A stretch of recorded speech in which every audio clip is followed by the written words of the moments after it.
The majority of us go through the educational system and life and never learn what's right for us. Maybe it's time for you to create your own definition of success. And that's where we come in. This is the SUCCESSology Podcast, here to supplement the traditional education system and life with real-world skills and knowledge, helping you create your own definition of success.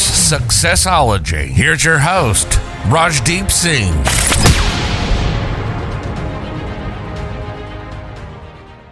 Ladies and gentlemen, please welcome Adriana Girdler. Adriana, I hope you're doing well. I am. Thank you, Raj. I hope you are too.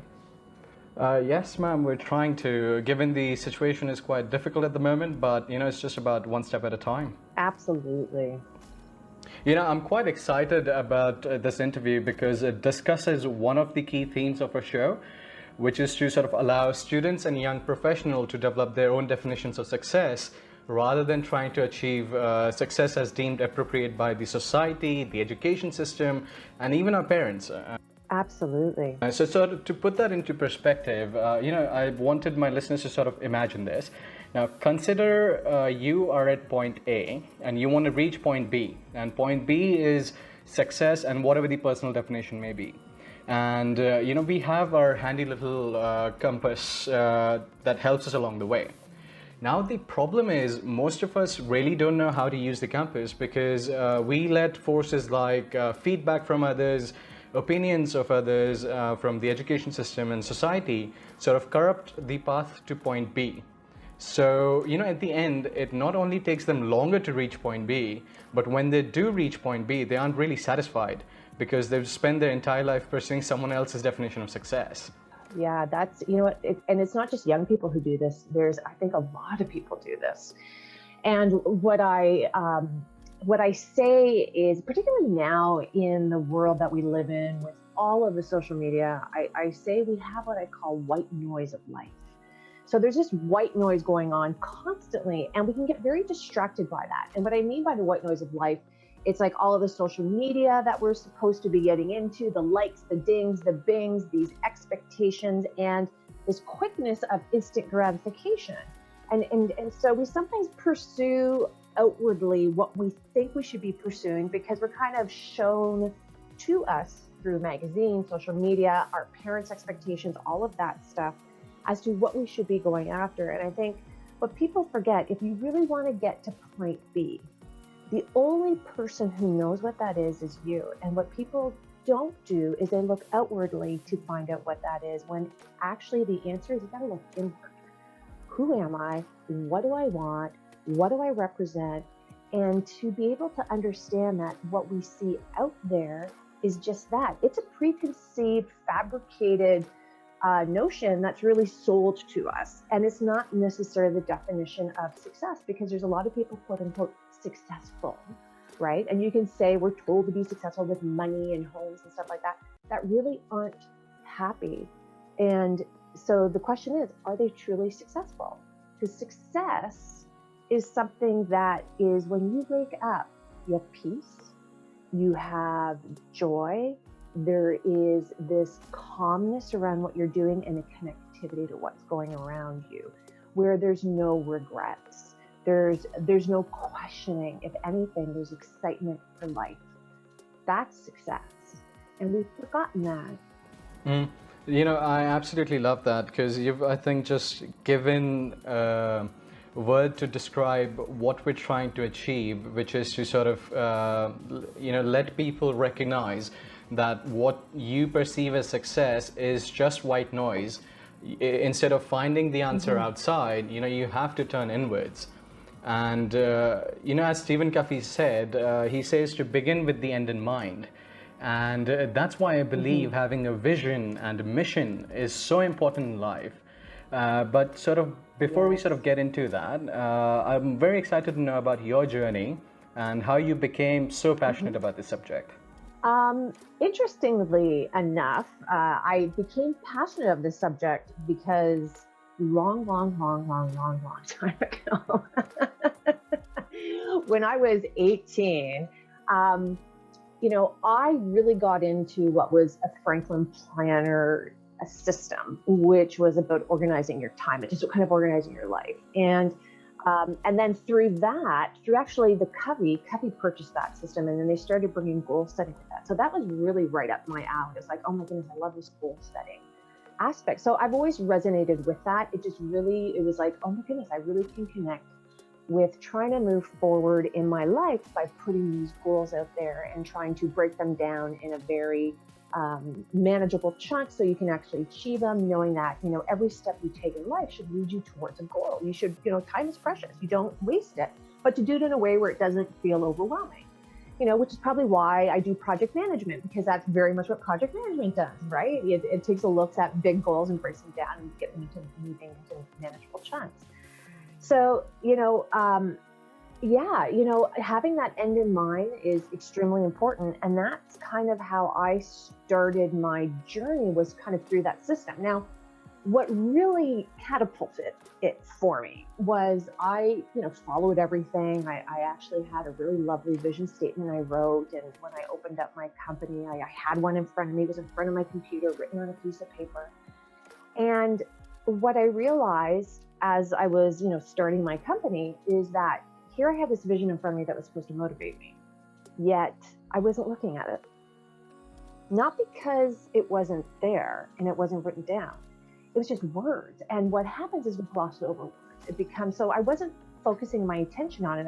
Which is really important when you want to take a look at vision. You have to connect with it. You have to have intent. You should be thinking about it constantly. So when things come to you, you can make decisions based on that. So and being an efficiency expert too, I'm like, oh my gosh, how can this be better? And then I started doing tons of research and realized, you know what, I'm a visual person. I need to take my vision that I have for my organization, and I did it for myself too. And I gotta translate this into a visual because I'm very connected to imagery. So I did that. I actually created a visual of my vision statement, which was the best tool I could have made because I plastered it everywhere. And it was beautiful to look at. So it drew my eye. Everything I created represented something, the coloring, the imagery, things of that nature. So when I looked at it, I knew right away what I was about. And so many times I've had to make decisions on the fly, in a moment, right there and then. And the worst thing you can do is make decisions that go against what your vision is, because it just sets you back. So here I have this visual now that allowed me to truly make decisions instantaneously that was aligned with what I wanted, because A, I had a vision. B, I took the time to make the vision. I just didn't create it overnight. I really reflected on it and made sure it resonated with my heart and was something I could live with for a period of time. And once that happened and I created it, it was like I had this magic tool, like a magic wand. But it's not a magic wand, it's my vision. But interestingly enough, your vision, when you're clear with it, does become a magic wand, because you have all these opportunities that open up in front of you because you're very clear with what you want, and you wouldn't have seen them otherwise when you're not clear. Do you see what I mean? So it just really clarified things. Mm-hmm. I love that. Actually, I can sort of draw on a couple of things that I've read. Because you have this, did you notice your productivity go through the roof after you've done that? Absolutely, because I'm a big believer that everything I do ought to be aligned with my vision. Mm-hmm. And I don't want to waste my time with urgent and not important stuff, mm-hmm. right? Because that's what happens is we get sucked into that, oh my God, all this urgency, but it's really not important. And it's not leading you toward your goal. And you can get stuck there. You can get stuck there, hopefully not a long time, but a lot of people get stuck there for years mm-hmm. without realizing they're stuck. So absolutely, my productivity, because everything I do has purpose. It's even motivated me to do things that I felt was like going up a mountain, like, oh my goodness, do I really have to do this? Like, do I really have to do this one task A, which was just a lot of work. And then I looked at my vision, I was going, absolutely, Adriana, because you want to get to the other side, which is, in your vision. Mm-hmm. So it motivated me like, yeah, okay, Adriana, do it. This is, if you're going to live and breathe this, then you got to walk the talk as well. True. I absolutely love that. And, not only that, I think when you have a clear, vision of what your life, the type of life you want, you stop wasting your time on decisions. What I mean by that, there's a concept called decision fatigue, where you're constantly sort of going in your head, whether should I do this, whether should I do that. But when you have a clear vision of your life, everything is filtered through this one sort of vision, and then everything is so simple after that. Absolutely. In fact, people constantly tell me, how do you get so much done, Adriana? I'm like, well, it's not magic. It's just that everything I'm doing has purpose. Absolutely. Right? And, that's the secret. Everything I do has purpose and is leading me somewhere that I understand where it's leading. And that is powerful. That is true. So, without sort of further ado, let's begin with the vision statement. So there's a lot of confusion. You have a YouTube channel which is filled with, wonderful videos. I've tried to see as many as I can. But for our listeners, you've got so much valuable content. So thank you for putting that out there. And thank you. I'm gonna do a little shout out. Please subscribe. Definitely. So before Please and after the show, Adriana Girdler. I'll put it in the description. No worries. You know what? I used to have a sales background, so I cannot help. But you can't help it. That's lovely. I can't help it. That's lovely. So, right. So, what, in your personal opinion, is a personal statement, a personal vision statement, and how can we sort of use it successfully? Okay. So, a vision, first of all, you have to divide it. There's a statement and there's a vision. A vision is what we aim to achieve. So it really is it's a depiction of a desired result, but you want it to motivate you, you want it to energize you, and you want it to really describe the destination.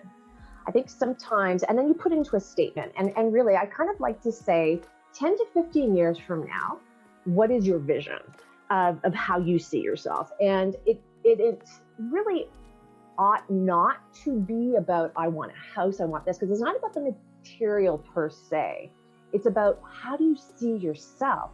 And there's probably, there's categories you can go through. Think of it from a family perspective, professionally, spiritually, even financially. Like, how would you like to see yourself? I'm not saying not to take a look at those things like houses and stuff, but that's very surface level, and that's a white noise of life that I was talking about earlier on. You want to go inward as to who you are and what you're about. And what's really lovely when you take a look at a vision from that perspective, I always say it's like your Google Maps in life. You just don't hop in a vehicle and go to a destination you've never been to before. Yes, you may have the idea that it's east or west and you can go in that direction, but as we know, there's many ways to get there. And depending on, traffic jams or construction or whatever is going on, maybe it's rush hour traffic, do you really want to go down that certain road? And so with a vision, it guides you like you're beacon in the night as to where you're going to be going, because you can get very distracted and you don't want to be veering off course, but you at least want to have an idea as to where you want to go so that you can make the right decisions. And so that's what the vision is all about. And companies do it all the time. They do like a kind of a 30-second, one-liner vision statement, which I actually don't agree with. I think it's too obtuse, but we can go into that after. So so the statement part is just that. 3 to 4, 5 sentences of who you are and what you're about. You want it high level enough. You don't want it too detailed where it, really pigeonholes you into, doing a specific thing when that may not be aligned. So, that's a vision statement. So things that you connect with. What was your other question? How to sort of use it successfully, and I think you've sort of answered that, is something that can sort of truly motivate you, rather than going a bit more materialistic. Yeah, it should energize you. You should wake up and know what that's, oh my God, this is who I am, and this is what I want to do in my life, and connect with you. And that's why that inner reflection is really important.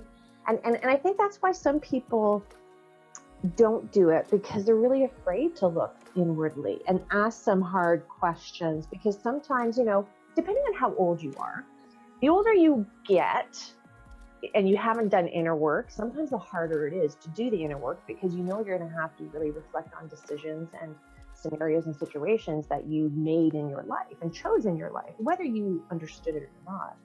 And so sometimes we go, well, I'm too old now. You're never too old. And you're never too young, right? You're never too young either, because I always thought, oh my goodness, if I had, if I had everything I had now when I was much younger, holy smokes, I can only imagine where I would be. And I'm already in a great spot.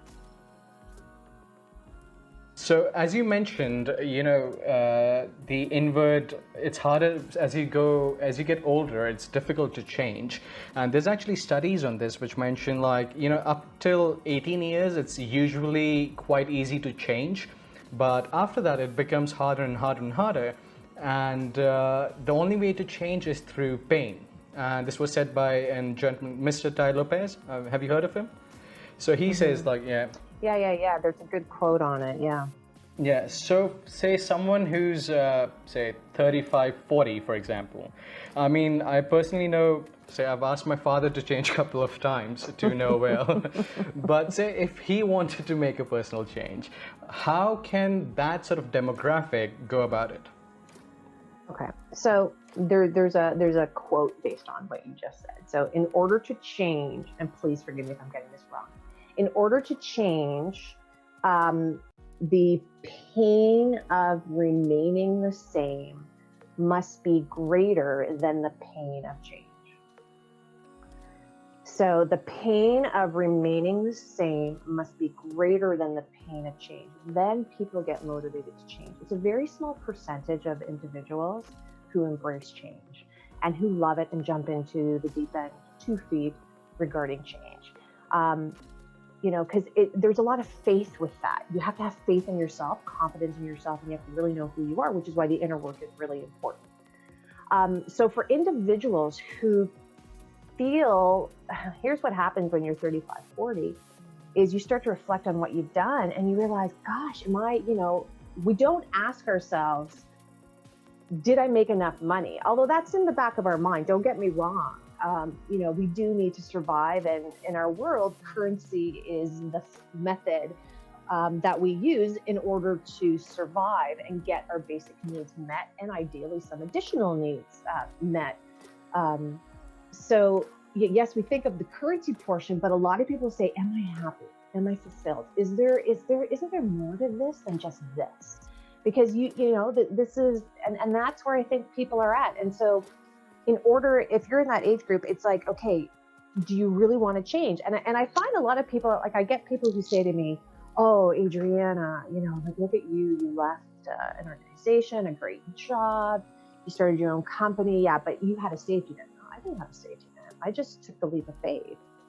And I just wanted to make the change. And too many people say, well, I have a mortgage, I have responsibility, and that's all true. And I would not discredit any of that. But if you really want to change, you need to start somewhere. And so you don't have to jump into the deep end with 2 feet. It's not like you need to have instantaneous 180-degree change where it's a complete opposite to where you're at. But you can make the decision today that I'm going to make a little change. And it's just going to be this one small little thing. And then you get really good at that. And then you do another change. And you get really good at that. And then all of a sudden, those baby steps I call, and when you reflect back and take a look, become these giant leaps. And you really did make the change. And the best way, I think as you said, have a vision statement, have a personal vision statement. Organizations do it all the time, and it guides them in them growing as a company. So why we choose not to do it for ourselves floors me when we are, the most important aspect in this world is us. And so why wouldn't we, get really clear with who we are and what we want? There's work around it, but it's so worthwhile. And then that could be the very first step. And then when you have that, you then have your guide and you can make those small changes. And that would probably be what majority of people would be able to do when they're older and they're trying to figure out how to make substantial change. Mm-hmm. You've said some amazing things. So I have a couple of questions to ask based on what we just discussed. So first, you mentioned that as you grow old, as you age, say when you're 35, 40, instead of, materialistic gains, you start looking at happiness as a determinant of your success. So that is amazing advice, first of all. But say someone isn't truly happy. Say someone is, say, 70% happy, but they want to make a change, but they know that the pain they will, take. So at 40, you don't want to take many risks, correct? Even though that might bring you more happiness. Right. So what should they do? Like, they want to change and they want to be more happy, but at 40, they just don't want to take the risk. What would your advice to them be? Yeah, so the question that I have is, why don't you want to take the risk? You have to analyze that, right? And 9 times out of 10, it's fear-based. I'm afraid of the unknown. I'm afraid of what this is going to happen. I'm afraid of what we're going to do. So then you make decisions based on fear. Fear that you've created in your own head, which has no validation. It's the story we create. Fear is powerful. And too many people make decisions based on fear. So that would be the first thing, is reflect on, why are you afraid of taking that risk? Because that risk, you can minimize risk by making it to more smaller, manageable chunks that won't have major disruption. But again, you take enough baby steps and those baby steps become big leaps, right? So it would be, understand what's holding you back. And 9 times out of 10, it's fear. Now, how many times, and this is what people have to remember, when they actually walked through the threshold of fear and they got to the other side, did they realize, oh my goodness, that wasn't that bad? That's what people have to remember, right? It's okay. And so even if you just do it once, it like really sits with you like, oh my goodness, that wasn't as bad as I thought it was. The other aspect to it too that you have to put in with it, I'm a firm believer in what you think, what you say, you get. Firm believer in that. What you think, what you say, you get. So if you're constantly negative, if you're constantly fearful, you're constantly thinking of the worst case scenario, then you will attract that. You will seek it out unconsciously. It's kind of like, when you purchase a vehicle, like let's say you purchase a brand new red car, and then all of a sudden you see red cars everywhere and you never saw them before. It's not like there was this influx of red cars. Or for example, as a woman with 2 kids, when I was pregnant, all of a sudden I saw all these pregnant women, like, what the heck? You know what I mean? I never saw them before. True. Right? It's that premise, because what you think, you see. You are more attuned to it, so it pops out at you more. It's not that it's not there. It's there. You're just now looking for it. So that's the key, is understand what your fear is, address it, and really there's so much to say about positive thoughts and intentions and words, and change it so you're thinking of things more positive, and you'll be amazed at what starts popping out at you. And then walk through that threshold of fear. But be smart about it, because depending on what your fear is, your fear may be legit, right? Because there's true survival fear, and then there's our own made up fear. So we are wired to be heightened to survival fear. That's in our amygdala and our brain, and it's there to help us survive. That's why as a human race, we've survived for so long. So there is a validity to that. So you have to understand, is your fear truly a survival fear? Then that's a different story. You got to address that in a different way. But majority of fears are not. They're our own made up fears. Yeah, it goes back to sort of evolutionary biology, where it's, say, a fear of public speaking. It's the biggest fear around the world, and the main reason is people think if they stand out, they will be sort of shunned out of the herd, and they'll die. But that doesn't happen anymore. So, but it's very difficult to understand that. I wanted to discuss the point on the fear. I actually just was listening to a podcast, and the guest mentioned that when there is a difficult situation ahead of you, instead of being neutral or overly positive about it, you have to be a bit more realistic. So you should tell yourself that it will be difficult, but if I stick at it, I'll see the results. But I think what most people do is they end up saying, no, this would be easy. Say, but change isn't easy because, human beings, we are, we're animals of patterns. We love patterns, and we can't change patterns like that. So I was speaking to my mentor, and she told me about this, how to change a pattern is to, if you're in a bad pattern at the moment, instead of saying, I don't like this, I'm not going to do this, just replace it with a different pattern. You don't have to, think about it, just replace it. Yeah, and that's so there's two things there that I want to address. So definitely replace it with a pattern is a technique. To just drop it, you have a gap, and that's why things come back, because the gap has to be filled. So you have to replace it with the behavior, you have to replace it with the thought process, you have to replace it with something physical, depending on what your change is, right? So, depending what that is, those are the options that you have from a replacement perspective to help stop the pattern. Absolutely. We do that in industry all the time when we're changing things.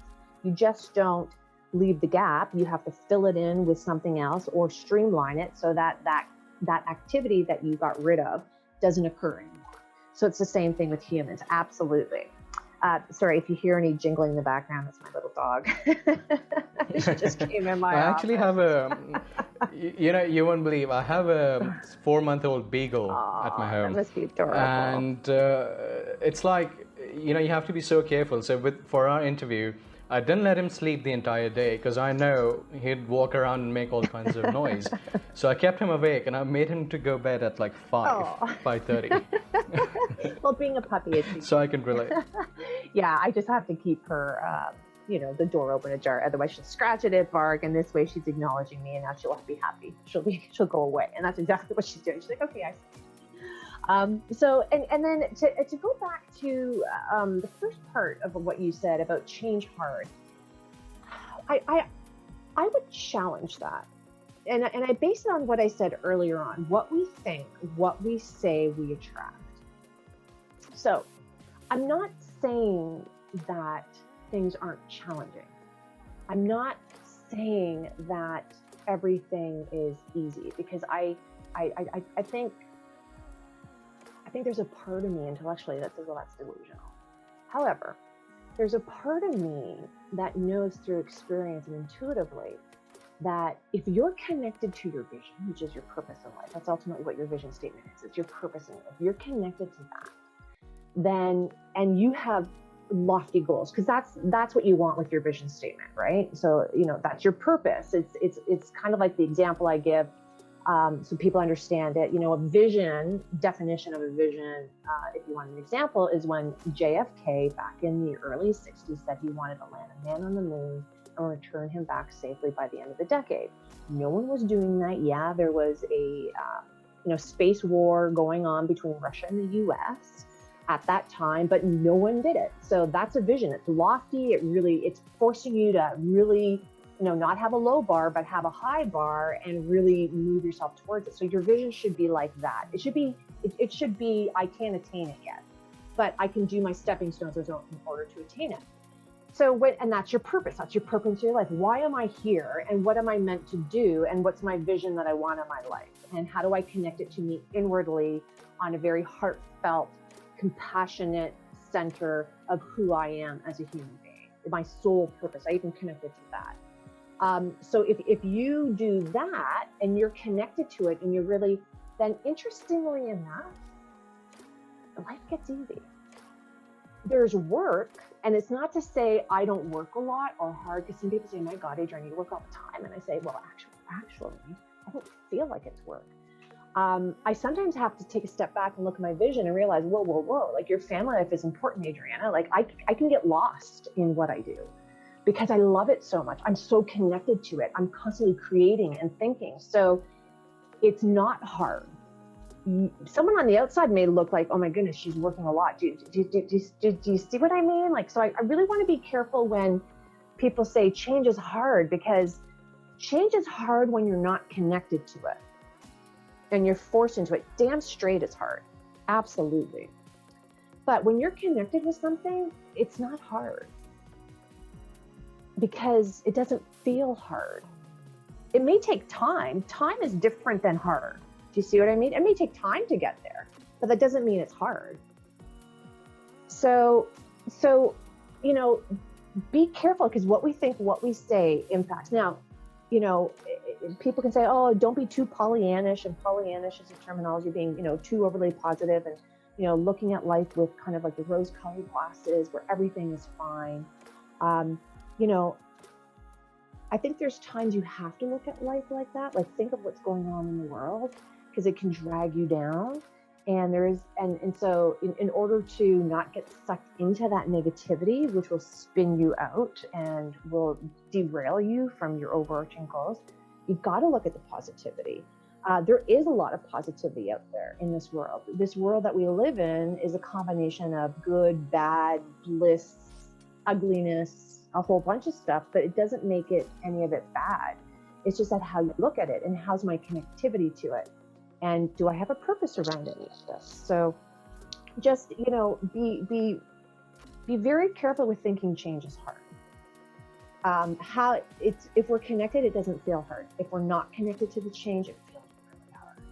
Right, no, that makes absolutely sense. So change is only hard if you're going at it half-heartedly, or if you're not truly connected. But if you truly want it, although it may take time, you know, it won't seem that hard. You know, it just gets easier as you start thinking positively. That's wonderful. Absolutely. That's wonderful. I just want to draw, before we move to the mission statement, we've just talked so much about this, but I also want to just draw on the JFK story. I mean, you wouldn't believe, I have, let's just say there's a person, and they came to me, they wanted to get into one of the best universities in the UK.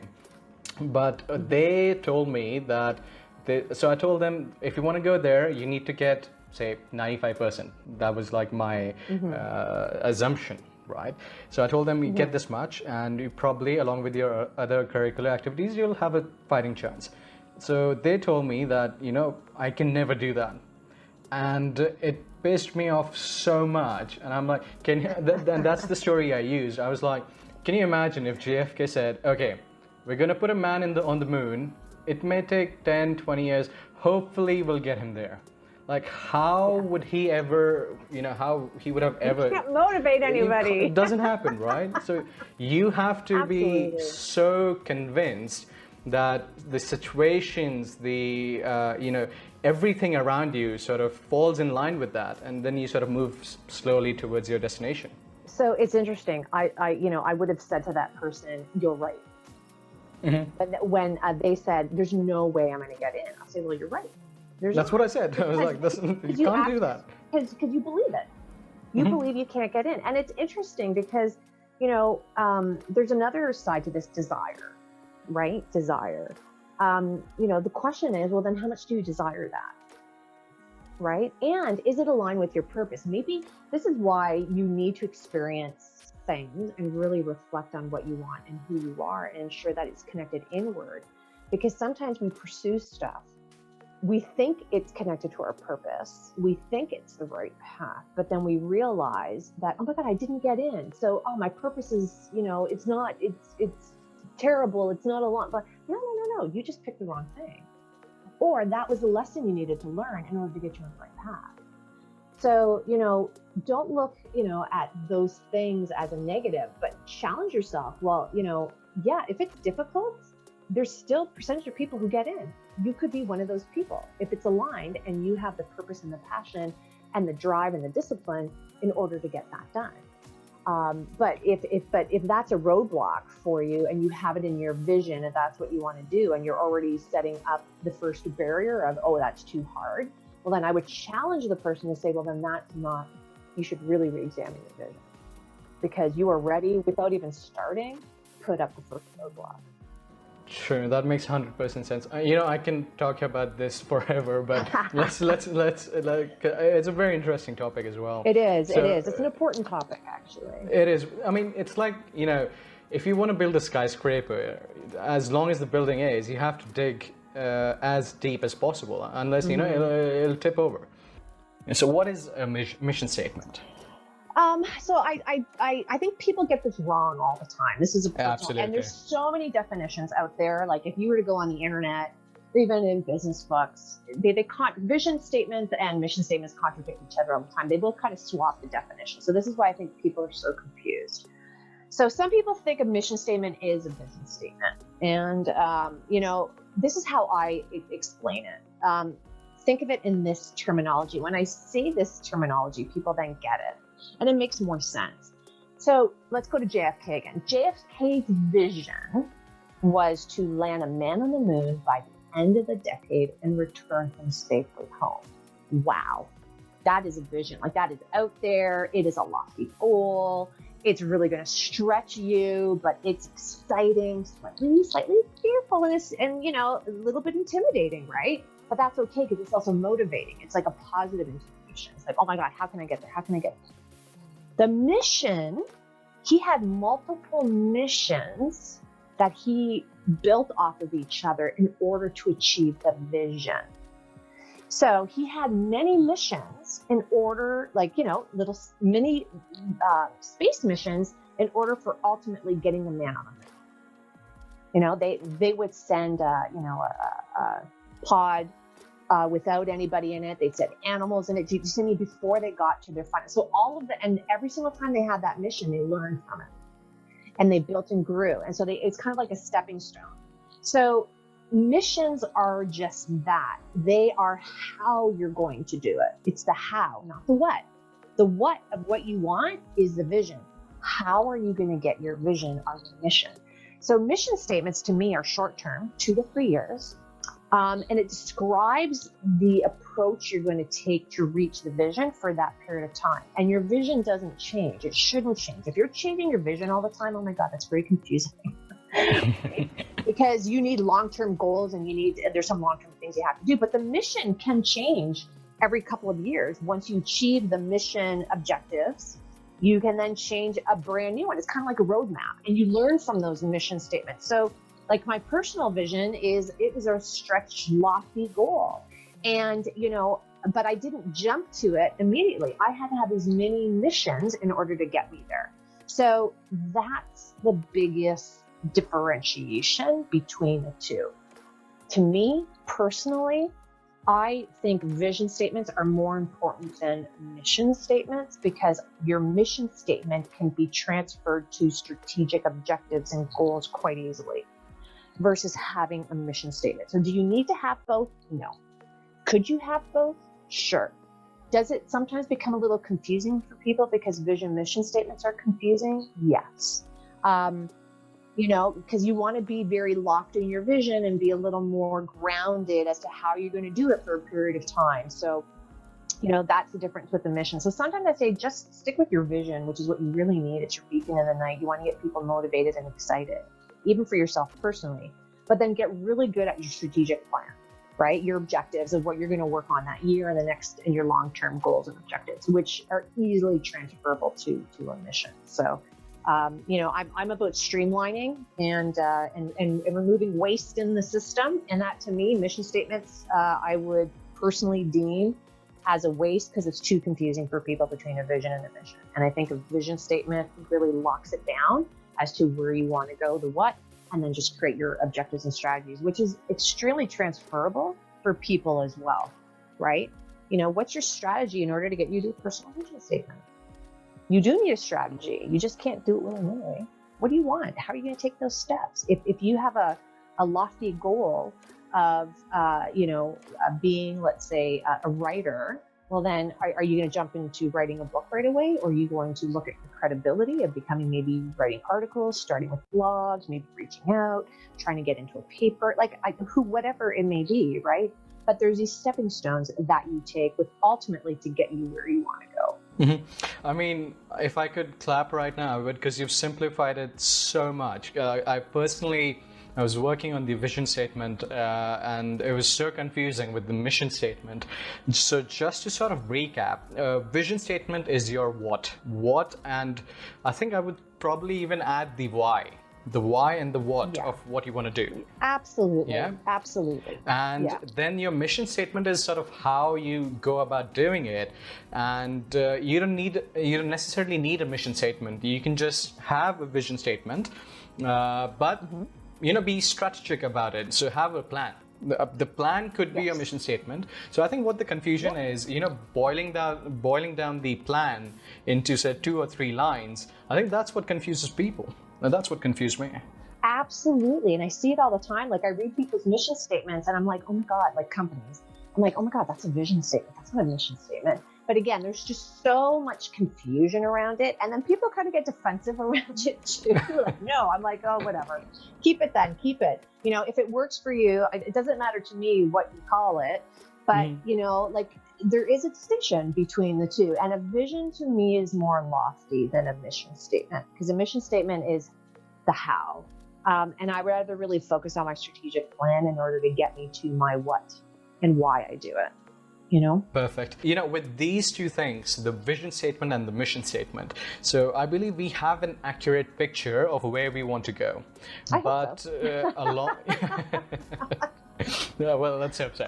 So, say let's just assume we have a accurate picture. But what happens when you're going through the journey? Life happens. There are failures, setbacks, or anything sort of unexpected that sort of throws you off the trail. So in my personal experience, I found that when I used to meditate, practice mindfulness, I was more aware of where I was going compared to now when my meditation practice has taken a hit. So I think, being mindful under those circumstances is the best way to ensure you do not wander away from the chosen path. So I kind of wanted to ask you, how do you define mindfulness? Is it meditation? Is it something else? There is a traditional definition that I use because I do talk. I'm very holistic, and let me take it back a step. I like to say holistic in my approach. Not holistic from a standpoint of non-traditional things, but holistic from a standpoint is I try to encompass and look at everything to make the right decision, because there's so many factors that impact other things when we look at things in a siloed way. So when I do my efficiency and project management work through my organization for my clients, I have to look at everything. I take a look not only at efficiency and project management, but how we're doing it, look at mindfulness techniques. Because mindfulness, how I've been defining it and how I was taught through the University of Toronto mindfulness application program that I graduated from, it's a technique to help us reduce our stress, which, by the way, is so prevalent in the working environment. And how it's defined by John Kabat-Zinn, who is kind of like the grandfather of the mindfulness movement, not meditation movement, but the mindfulness movement, is paying attention to the present moment, non-judgmentally, to look at situations in a different light. And the beauty of that is you don't just have to do that for work. You can just live it 24/7. And that's the beauty of understanding and bringing in mindfulness. And I think some people think, and what I love about mindfulness is it's great for people who are new to the concept, because I think mindfulness scares people, because they go to, it's meditation. It's not. It's a way of how you approach things. And there's many things to do mindfully to keep you in the present moment. Now, meditation, if you want the fastest way to become mindful, definitely it's meditation. Absolutely, it's meditation. So if you want the quick fix to become mindful, meditate. Absolutely. But that freaks out a lot of people. Why? Remember what we said, most people are focused on the white noise of life. They're so focused outward. And when you meditate, it is a opening to your inner world. And, I shared this, and I'm going to share it with your audience, because I think it's so important that people realize it. And that everyone goes through this. When I first started meditation, over 20 years ago, I would say, but this was for me because I had a lot of inner turmoil. I cried a lot when I meditated because I went inward, and I had so much hurt and pain from past trauma in my life that I buried down. And I had this persona that I showed the world. And then I had this inner turmoil that I didn't deal with. And meditation, and there's a lot of individuals like this. And meditation, the reason why it's so scary is you start to deal with that if you have it, not everybody does, right? But when you do, you go deep, which is important. You want to go deep. You want to release that. You don't want to hold on to it. Holding on to it is what keeps you stuck. You want to let go of it so you can move through with it and learn how to move through, have emotions move through you and not get attached to you, which holds you back. You always want to move forward. So it was draining when I first started, but I understood because how I was taught of the importance of it and knowing that it was a journey of healing for me as well. So some people, when they get into it, they're so unnerved by the fact that I'm meditating. And why do I feel so sad? Because you have stuff that you didn't deal with. Or why do I feel so angry? Or because you have stuff that you haven't dealt with. And now that you're quiet and your mind is quiet, you're tapping into what's always been there, that you've just covered up, layered and layered with the white noise of life, the external things that you thought was going to make you happy. But in actuality, just adds to the layers that are already inside you that you haven't dealt with. So mindfulness, which is why when I have a lot of compassion for people. So when people behave in a certain way, which is like, oh no, why are you behaving like that? It's not, I don't put blame. I have compassion. Like, oh my goodness, they're truly not attuned to what's going on because they're so blaming outwardly everyone but themselves. They're not looking inward and taking accountability and responsibility and seeing things in a different way. And I think, introducing mindfulness more into our life, however that may be, is extremely important, because I can only say from my own journey, I'm a changed person because of meditation and mindfulness. I'm a better person. I am more connected inward to who I am. And my perspective is not about me. It really is about this perspective of those around me, realizing that I'm part of this bigger picture in this world, and my actions does have and has impact on other people around me. So I think about those things, right? I don't do things that are at the expense of myself, nor do I do them at the expense of other people. So now I'm really thinking differently, which I would not have had the ability to do if I was mindful, which is why the ego, when we think of the ego is not mindful. It's there to protect and guide us and move us forward at all costs. And there's tons of examples out there right now in the world that we can point to. Look to the States. There's really very ego-driven right now as a nation, and you can see it in the actions of individuals. So the mindfulness is a journey that if everyone took, I think we would have a much different world that we live in, because you just cannot help. But once you release everything and you become at peace with who you are and what your purpose is, because you aligned yourself with your vision, you now bring mindfulness to help you ground yourself in life. You don't get sucked into the white noise. You start looking at things in a different way, and you can have it all. You can have it all without impacting other people in a negative way. And I think in our world today, we figure if I'm going to have it all, I'm going to have it all, and I'm going to walk over you in order to get it. You don't have to do that. There are many ways to get to your goal. Choose the one of compassion. True. Yeah, that's a very good point, because I think majority of us, we look at world from a zero-sum perspective, where if I lose, you lose, and if you win, I lose. But that's not what the situation is. For you to benefit, someone doesn't have to lose, or if someone benefits, or someone gets more, say they make money, right? They have an opportunity. It doesn't mean your opportunity has gone through. And I kind of ashamed to say it, but I was from that mindset before I started, doing meditation on a regular basis. But I think about 6-7 months back, I had this insight and I was reading a book called Non-Zero.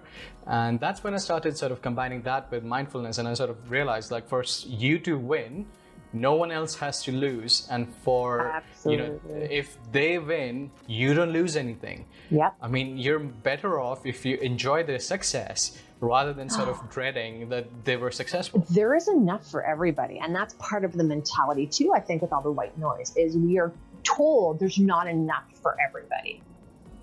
I'm going to bring a very controversial point, and I'm going to blame the education system here. Okay.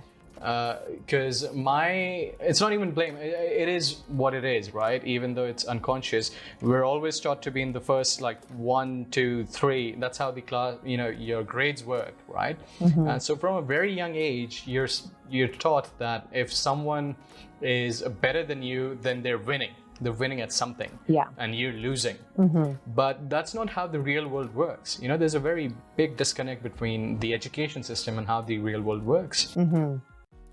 Yeah, I'm in total agreement. I feel that there's a theory and then there's a practicality. So we're taught theory, and then we bring it into the practical world, and then we realize, my goodness, that is so much different. How do you bridge that gap? That's another conversation. Right? That's a totally another we don't want to conversation. Go down the rabbit hole. But absolutely, there is a gap between theory and practical, and that practical is the everyday life, and the theory is the study and what we're kind of learning, and how do you bridge that? I think have an open mind. Have an open mind. Don't close it off.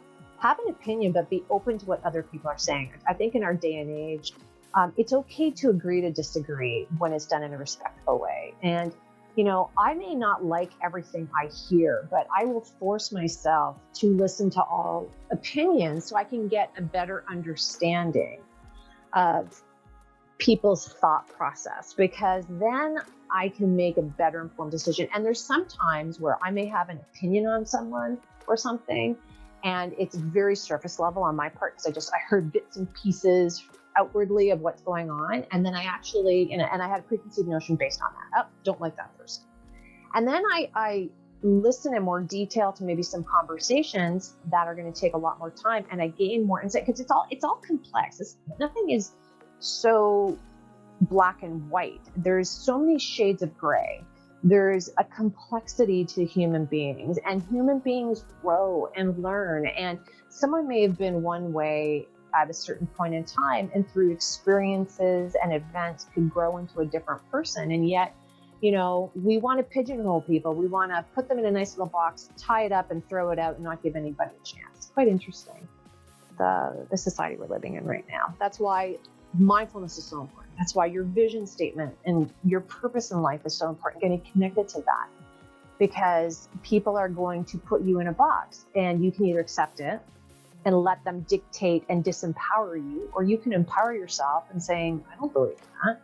Change comes through, like monumental change comes through small steps. And when enough people do it, that's how you get major change. Like take a look at all of, like when we take a look at the States and Black Lives Matter movement, what was been going on in the community of the Black community is not new. Why all of a sudden it's now having change? Unfortunately, we had an unbelievable event that happened in George Floyd's death, which was unbelievable, which was the spark and catalyst for people to do something about it, and the movement is growing, which I think is a good thing. So it becomes interesting that, that becomes really, really important to take those steps and to move forward with it. Absolutely. So another thing just on the topic of mindfulness, we've discussed the benefits, and we've just discussed a couple, but if you get into the research side of things, there's so many it's impossible to discuss. But say there's a person right now listening to this and they want to incorporate it into their daily life. So how would they go about it? To incorporate mindfulness into the daily life? I'm a big believer in educating yourself. So try to read up as much about it as you can. There are courses you can take. John Kabat-Zinn, if you look up him, there's information there. There's so many spiritual type books on mindfulness and meditation that you can look up. But there's simple things you can do too. So, don't forget, it's about looking at things in being in the present moment, And it's looking at things in a different light and perhaps even taking things slightly slower. Because I find, a physical technique is just that, taking things slower. So you can do mindful eating, you can do mindful walking and drinking. And people are like, what? Yeah, those are your daily activities that you slow it down and you really observe in the moment. And you will be surprised you'll notice things you never noticed before. Mindful walking, I love. So think about, walking around your neighborhood and trying to get to point A to point B as you normally do. Fast, you miss a lot of things. But if you slow it down, where you kind of put one foot in front of the other at a much slower pace, and you start looking around you, you will be surprised at everything you start to notice that you never noticed before that was always there. And that's a great comparison to what I said about opportunities when you're connected with your purpose, right? How it's always in front of you, you just never noticed it before. And mindful walking is it's an actual physical way to bring that point home. I would recommend everyone try that today, mindful walking. It's a beautiful thing.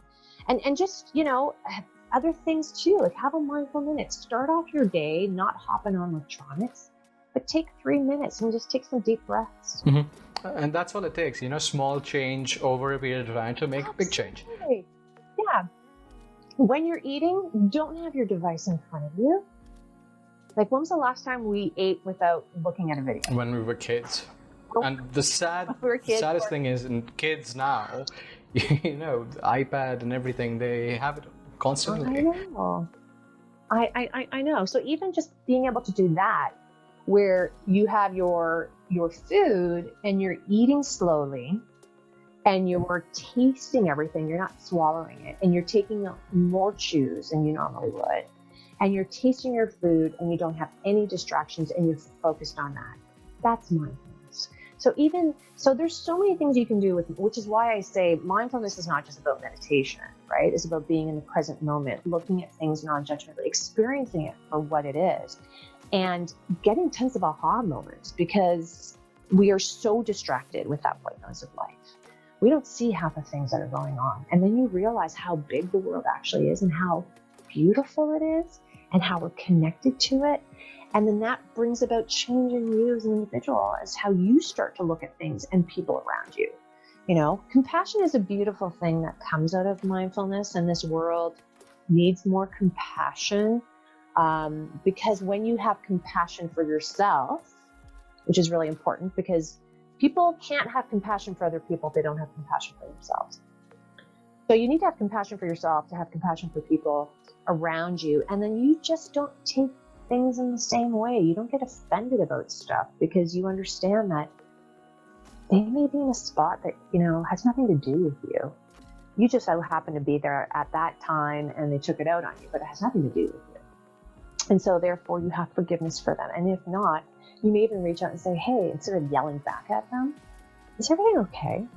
And you know how having that perspective can shift someone's thinking, and it could be that turn that they needed in order to make shifts in their life. Like, every interaction you have has an impact on people around you. So don't throw away those interactions. They're really, we all have this power to help others when we ourselves are grounded and connected to who we are. Absolutely. This is from personal experience. Like, when this was, I think, 1.5, 2 years back, I was taking meditation very seriously at that time. I was meditating 45 minutes a day. Phenomenal, and by the way. shift. No, that is. But that's now phenomenal. It's something different. But, I did that continuously for 30 days. It became a habit by then. And the shift you go through, it's difficult to describe it in words. As you said, you start seeing the world from other people's perspective rather than from, keeping yourself as the center of the universe. Yes. And that alone can be it can make such a big difference. Oh, yes. Absolutely. Absolutely. So that's how we do that. Okay, I was doing my research and I came across this book which you wrote in 2014. And my God, you've written so many books. It's amazing. So this book. Well, because it's part of my personal vision statement, actually. Right. It's how many books are you planning on? No, it is. I was on the Amazon page. Sorry, it kept going down, and I'm like, man, is she productive? So, based on that. Sorry. No, it's all good. Please, I'm interrupting you. No, it's all good. So, the book title is Take Back Your Day, A Guide to Productivity at Work and at Home. I think that is so important at this moment, under these circumstances. But before we sort of discuss about that, I think, we have a very wrong definition of productivity. And the society's definition is, it's about getting more and more done in the least amount of time possible. But that's a bad definition to have, and it causes more harm than it does any good. So how do you define productivity? So what it means to you? Yeah, it's so you have to understand. I learned about productivity and efficiency when I used to work in the automotive sector, and I was trained on lean methodology and Six Sigma methodology. I don't know if you know of any of that or heard of any of that. I know the lean methodology, not the other one. So. And so that really was a paradigm shift for me, because it is about a way of thinking. Like, you change your way of thinking, particularly with the lean methodology, which I absolutely love. And so with lean, productivity is about ensuring the needs of your customer are met and that you provide value to your customer. That's productivity. So yes, there are techniques and ways to become more productive, but if you're going to be productive, then you need to ensure what you do meets the needs and brings value to your customer. So when you look at it from that perspective, there are techniques to help you become more productive. So it's not about just getting faster. So there's things that we look at in the world. Is it a value? So is it value added or non-value added? So you only want to ideally touch things once. If you have to touch things a couple of times, then we consider that non-value added. Yes, you can reduce, you can eliminate, you can jig in order to get it done. We look at elimination of waste. So there's traditionally 7 wastes. They've added a few more on there. So you look at, is there waste in the system and what I'm doing is wasteful? Is it overproduction? Am I waiting for stuff? So there's very specific things that you look at, and very thoughtfully you go in and you streamline them and you do it over and over again. It's not about perfection and getting everything 100% right. I'd rather be quick and crude and get 50% done, and then reevaluate it again in 6 months' time. But always with the viewpoint is this bringing value for my customer? So how do you translate that? That's an easy one when you work in an organization of who your customer is. But people forget we have internal customers as well. And those internal customers may be other people in departments. Family members. This is how we now start translating it to our personal lives. Family members, our significant other, our children.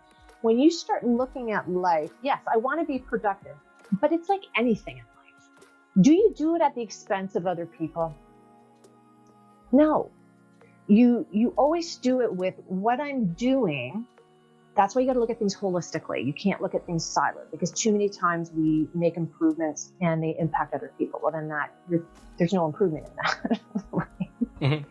Yeah, I love the fact you said that, because I was just going to bring that up, how the entire process is so interconnected, because we were just discussing about mindfulness, and mindfulness ultimately would lead to an increase in focus, which will ultimately lead to higher productivity levels. It does. In fact, there's a correlation in that. I always say the caveat is this. Companies do not bring mindfulness into your organization with a thought process of increasing productivity. Yes, productivity is an outcome of mindfulness, because now you're so focused and grounded, you're working on things that truly connect to you. So you tend to be more focused and have ability to get it done. It's a beautiful output from mindfulness. But to think that you could, take that and mass produce it in your organization, you can't, because mindfulness is a choice, right? It's a choice. So yes, that is an output. I always say very carefully to organizations when they want to bring in mindfulness, allow people to choose whether or not they want mindfulness. It only is going to benefit your organization, because really it's a stress reduction as well. When you're more mindful, you're not caught up in the vortex of the whirlwind of white noise and the stress that's going on. Like there's times, think of yourself when there's times you walked into a meeting room or you have a project going on in your workplace and you can feel the tension and you get sucked into it. And then it spirals and you do things like, what the heck just happened? I thought I had it under control. And all of a sudden I go off on this tangent, and where did that come from? Mindfulness as a technique teaches you how to ground yourself and not to get sucked into that, and allows you to focus on things and get things accomplished. But people have to choose to do that. You can't force people to do that. And so bring mindfulness into your organization, really promote it, make it a positive thing, allow people to choose whether or not they're going to do it. You will, again, intention, words, things of that nature. If you present it in a very positive fashion of choice and you set it up where people can experience it constantly, then people will probably choose it. And if they choose not to, that's okay as well. But it really comes down to choice. But set it up for success, which I feel is really important. You just can't say we're bringing in mindfulness and do one event. No, mindfulness is a way of life. Yeah, I mean, it's not a quick fix. It takes time, like any good thing. So, focusing on mindfulness. So before I say that, I know 1 hour is up, but, it's just been so interesting speaking to you. I hope we can just take a couple more minutes. Absolutely. We're almost done. So, looking at mindfulness on a bit more personal level, can you advise your top 5, say, tips and tricks to sort of enhance productivity on a very personal level? I'm talking about, because say we're working from home and it's been hard for some people. So for those people, what are your top 5 tips and tricks? Yeah, you know what? And I think this is good. And this is also from what's nice is it all ties into visioning and mindfulness and stuff like that. Working from home, you have to carve out a space for yourself, right? Like when we think about visioning, we want to have a goal of where do we want to be. When we think of mindfulness, we want to ground ourselves. When we're working from home, we need to know that we're going to a specific spot in our home that is work related, and we have the ability to turn it off. When we just willy-nilly work anywhere, and I'm not saying that's a wrong thing, but if you work in bed, your bed is also your sanctuary for sleep. So when do you know to turn that off? Right? When do you know to switch over? And so many people don't know how to do that. And then they get caught up externally in a higher level of stress. And, even in the aspect of working too much, right? Because we can work way too much at home because it's really easy. And I know people have been complaining of that as of late because of the pandemic that's going on. They're going, I'm working way more than I did before. There's a higher expectation of me just, with global companies being on a call at 5 a.m. and being on a call at 7 p.m., right? Which that never would have happened before. But again, carve out a space for yourself so that you can turn off. You really have to be mindful of it. You have to, and again, if you're fortunate enough to have a dedicated room for your office, fantastic. If you can't, reevaluate a room in your home or a corner of your room that does not get used, and carve out a space that has a small little desk. Doesn't even have to be a desk. You can even make something with blocks and boards. But carve out a space that's strictly related to work. So you have the ability to walk away from it. You need to physically change your location and your space and in your mind to turn it off and have some harmony from working from home. Otherwise, it just becomes work. It's so easy to fall into that trap. I don't know if you've noticed that. I used to. So, this used to happen. I think it was the start of the pandemic. And I was in isolation for almost 20 days. And I got into this habit of working from my bed. And, immediately I realized, like, when I was sort of switching the laptop off till the moment I went to sleep, completely knocked off. It took me 2 hours usually. But now that I have a desk, the transition from work to not working is much more smoother. Yeah, and it's so. I mean, that's the big thing. So, I mean, everyone has a different scenario and situation, where they live, their financial situation. So, I'm not suggesting you have to have an office with a door. I'm not suggesting that's the only way you can do it. There's so many other alternatives you can have based on your scenario that you're in. But carve out a space. That's really, really important. Carve out a space. And I've even had people create dividers, right? They have a room. It's a multi-purpose room. They've actually created a little divider, so it's like going into their cubicle, right? But then they can walk away from it and they're not looking at it. There's a lot of value to that psychologically. Typical things. We're working from home now. Technology, you better have the right technology. Right? You better have the good internet. You better have, your printer on hand. I mean, those to me are a given. But sometimes people don't think of that. And sometimes people don't have the option of it either. But having the right tools at your fingertips makes life so much easier and smoother. It's kind of like trying to put a nail in the wall with a screwdriver. You can't. You can hit the handle of the, screwdriver. You can try to hit it with a nail, but what really works well is a hammer because you have the right tool, right? The tool for the job makes the job easy. If you have the wrong tool, it makes the job harder. And believe you me, we've all done it where we've used the wrong tool because we're too lazy. To get the right tool, and then we screw it up. It's like, darn it! Oh my goodness! Just get the right tool. I'm trying to, minimize your distractions. That's a big thing too. I think we get distracted really easily at home. Some people work really well from home and they're very disciplined. Other people who are not used to it physically need an office to get away in order to be productive.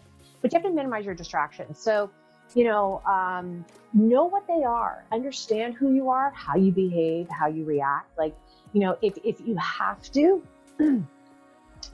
put a lock on your internet, turn, or, on your TV, unplug your TV. So you physically have to plug it in if TV is an issue for you. Hide your phone, try whatever. Sometimes you have to do extreme things to get you out of a habit. Remember what we said, replace it with something else, right?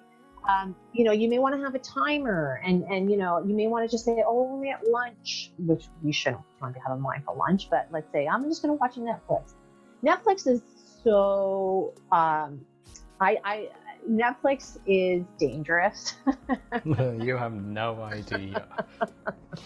I mean, I've started to discover how dangerous it is since the lockdown began. It's insane. And here's the thing. Here's what I know about myself. I'm a binger. Okay. I'm a binger. So for example, if there is chips in front of me and the bag is not open, I can leave it there no problem. It can sit there for days and I won't even think about it. The bag is open. Oh my goodness. I binge on it and I have to eat the whole bag. I don't know where that comes from. TV programs. Oh my God. I cannot watch just one show on Netflix. It's like 5 go by. So yeah. I actually have it's true. 5 go by.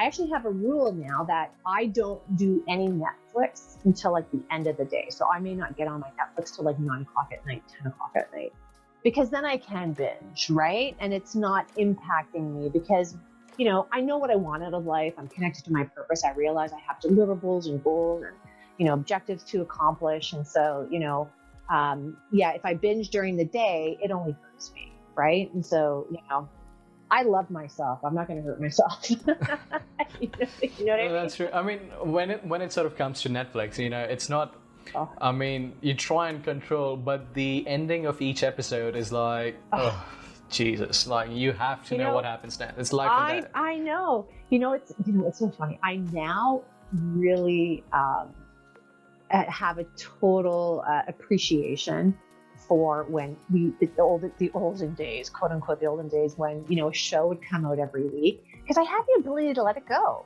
Okay, the show is over. There's a cliffhanger. I got to wait till next Monday to watch it. It was something that was exciting. I cannot do that with Netflix. It's it's too easy. It's too easy. And so actually that goes to a point of productivity. Sometimes, you could claim Netflix, for example, is more productive now because you can watch as many shows as you like. You don't have to wait, blah, blah, blah.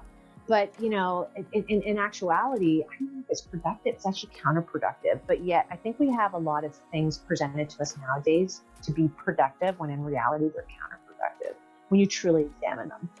True. Then it all sort of comes down to choices, and choices again depend on your vision of what you want from life. It's so interconnected. That's amazing. Oh my God. Absolutely. Right. So, I just wanted to thank you so much. You've, given so much valuable advice, and especially to someone who's feeling a bit low at this moment, given the circumstances. This episode, I hope it provides them with some sort of hope that to change, all you need is small changes and the end goal in mind, and just make small changes. That's all it takes. So I have a gift to your viewers. It's a gift I've given to anyone who wants it on my YouTube channel. Is I have a workbook called my creating your own personal vision, your visual vision statement workbook. I took that workbook and I created a 2-part free video series on my YouTube channel. And I walk you through my workbook. So if you're really interested, if any of your listeners are really interested in having their own personal vision statement, go to my YouTube channel, Adriana Girdler. If you go under the playlists, look under vision, and you'll find it. It's a 2-part series, part 1 and part 2, because there's a lot to think about. So by all means, they can go there and they can create their own vision statement, and it's free. That's fantastic. Right, guys, any of you listening to this, I will put the description I will put the link in the description so you can just follow it from there. All right, Adriana, thank you so much for being here. And before I let you off, actually, can you just, if there's one piece of advice that you want to give to our listeners, what would it be? Oh my goodness. That's a really good question. One piece of advice. You are perfect the way you are. Believe it and start to make decisions that honors that. And part of that is knowing your purpose and your vision and going inward. That would be, because that stems for so much is when we don't believe our perfection. That's there you go. That was deep. That was deep. That was really very deep. And that was beautiful. Thank you so much. You've been listening to the SUCCESSology Podcast. Thank you so much for listening. If you like the show, make sure to leave a review on Apple Podcast and share it with a friend. That would help too. We hope you enjoyed the show, and we'll be back soon. But in the meantime, hook up with Raj on his personal LinkedIn at Rajdeep Singh, on Instagram at Rajdeep.1997, on Instagram at SUCCESSology.podcast, and on YouTube at SUCCESSology Podcast, helping you create your own definition of success. Make your own path to get there quicker. Until next time, this is the SUCCESSology Podcast signing off.